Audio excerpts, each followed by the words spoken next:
बाबा के लिए ही कहा जाता है, शिव का डमरू डम डम बोले, अगम निगम के भेद बोले।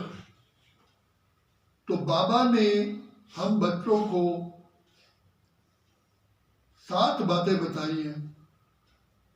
स्वस्वरूप, स्वदेश, स्वधर्म, स्वपिता, स्वदर्शन चक्र, स्वलक्ष्य और स्वलक्षण।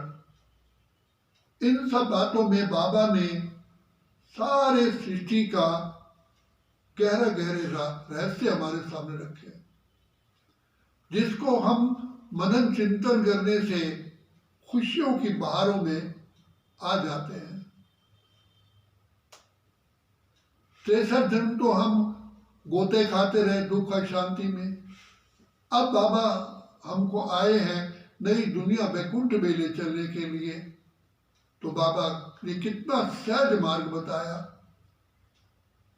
तो बाबा बस कहते हैं, ज्ञान सागर स्वयं पिता परमात्मा हमको ज्ञान ज्ञानेश्वर बना करके, राज राजेश्वर बना करके फिर भविष्य में राज राजेश्वर बनाते हैं, योग योगेश्वर ज्ञान ज्ञानेश्वर। तो बाबा कहते हैं जैसे कोई नया मकान बनता है तो पुराने से दिल हट जाती है, नए से बुद्धि लग जाती है। ऐसे ही बच्चे देह की दुनिया, देह के पदार्थ, इस देह की जितनी भी सब बातें हैं, इनसे बुद्धि हट करके तुम्हें तो वैकुंठ में जाके जन्म लेना, ये विचार आने चाहिए। तो जिनको ये विचार आते हैं उनको अपनी धारणाओं पर भी ध्यान जाता है।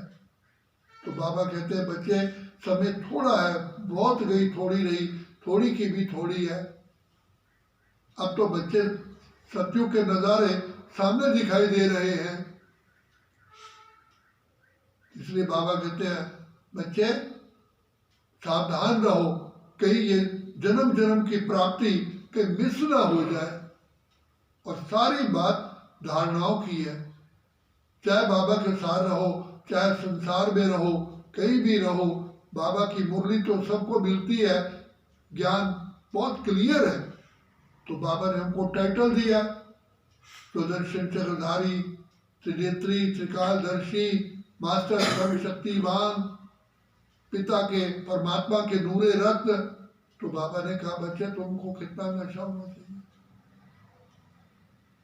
तो ये जीवन, ब्राह्मण जीवन हमारी खुशियों भरी जीवन है।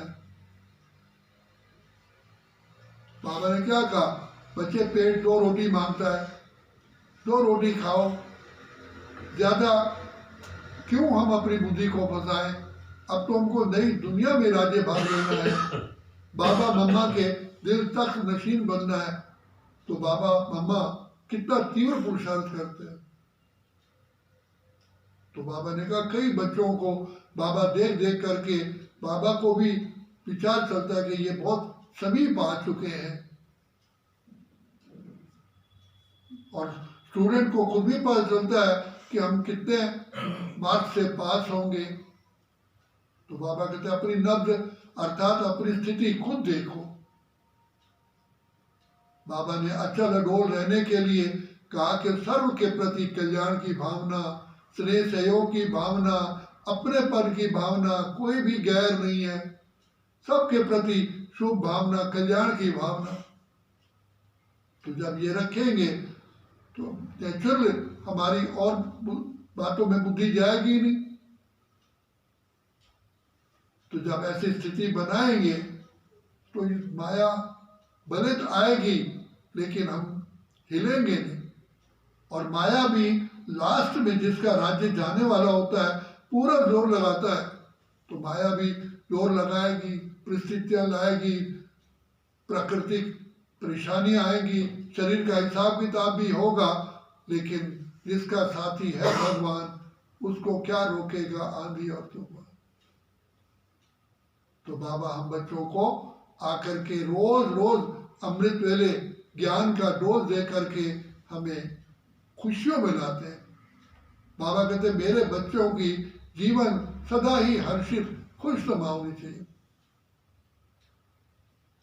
इसलिए बाबा हम बच्चों को तुम महावीर हो, अचल अडोल स्थिति वाले तुम मेरे लाडले बच्चे हो। ऐसे ही अपने अंदर नशा रखना है कि वर्तमान समय स्वयं विधाता भगवान पार ब्रह्म परमेश्वर हमारे साथी बन करके हमें माया जीत, प्रकृति जीत, कर्म इंद्रिय जीत और विश्व जीत बना।